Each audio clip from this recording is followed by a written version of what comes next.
Hello, how's it going? This is Antoine once again bringing you a video.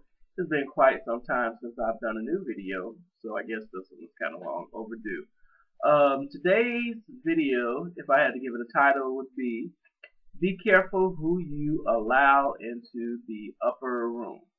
And for those of you who are not familiar with the term upper room, most people pull it from the Bible.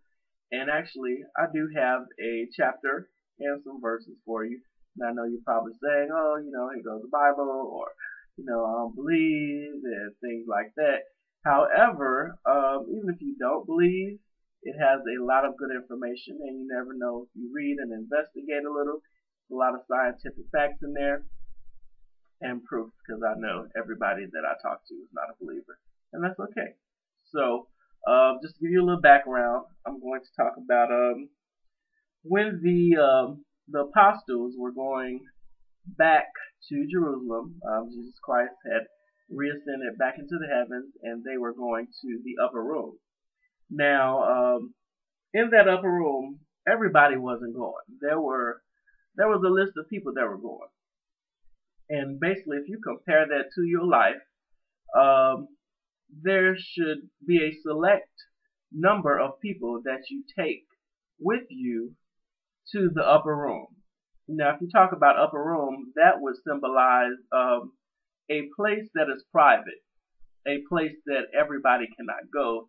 It's a place of solace, a place of contemplation, a place where you can focus. So, quite naturally, you're not going to take everybody that's in your circle that you associate with to your upper room. That's like inviting everybody into your bedroom when you have company to sit on your bed. That's just something that does not happen. So these people come into the upper room, these people that are in our lives. Um, Everybody should not go there, number one. Everybody cannot be there. Everybody cannot be in your private, secret places. I mean, a lot of people have invited folks who don't belong in their lives to places of importance. And if you think of a place of importance, that could be your brain. Can't let everybody get in your head. And your heart. Can't let everybody in there, your heart. There are a lot of bitter, angry people, and that are bitter and angry because they have let people in who did not belong in their lives. So instead of them learning from the situation, they become evil, bitter, and you really just don't want to be around them. So that's why you shouldn't let people in your upper room. And they went up in this upper room in Acts and they communed together. That just means they spent some time together, they prayed, because they were going there for a purpose. They were going to replace the person that betrayed Jesus, which was Judas.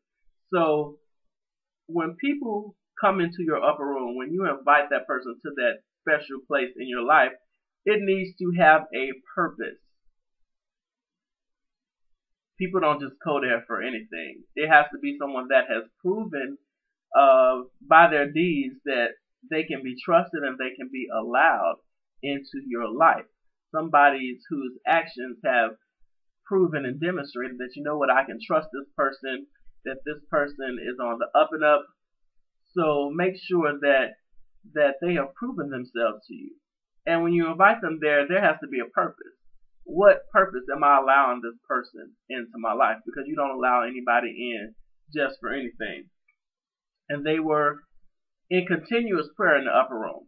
When you are with your circle, those who you have allowed into your life, it should be something that's continuous. These are the people that you surround yourself with. These are the people who you laugh with, who you cry with, who you share the births of your children with, who help you bury your relatives, who you share birthday parties with. These are the people who are down for you, and the time with them should be continuous, and it should be a focused time. It should be a time where you are making decisions.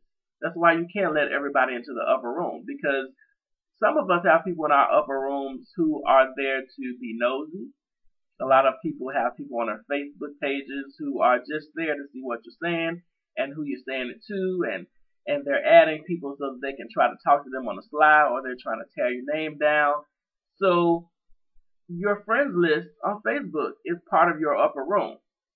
Now I know some people do it to build numbers and to gain influence, but Facebook can be considered the upper room. Everybody does not belong there. If somebody posts on your page, if somebody's starting some mess on your page, show them the vacate door. Tell them you need to leave, click remove. Don't be afraid to vacate or tell somebody to vacate. So just tell them, you know what, see the door, use it. I need you to vacate my upper room because, I trusted you. Maybe I didn't do enough investigation and I realized that you do not belong here in my upper room. So we got to not be afraid to let people vacate and tell them to get out of our upper room. And the last thing that I'm going to talk about, because this video is nearing 6 minutes, don't want it to be too long, is that the people in your upper room should be on the same accord. They often say that opposites attract. That is not always true. Some opposites do not belong together. Just like oil and water, some people just don't need to be friends. People that are codependent, people that both of them like drugs or like getting high. Those people don't belong together because they're going to be dependent on each other's deficiencies, and both of them are going to end up falling down. Make sure that the people in your upper room are on the same accord. Not saying that we can't mix people who don't believe what we believe or do what we do, because we can uplift those people, but make sure that people are not there who don't have the same goals, who don't have the same purpose, because either they're going to pull you down with their bad way of life, their sluggish manner or demeanor, or they're going to try to poison the positive things that you're trying to do. So that's my vlog video post for today. Peace and blessings, and you all have a wonderful day.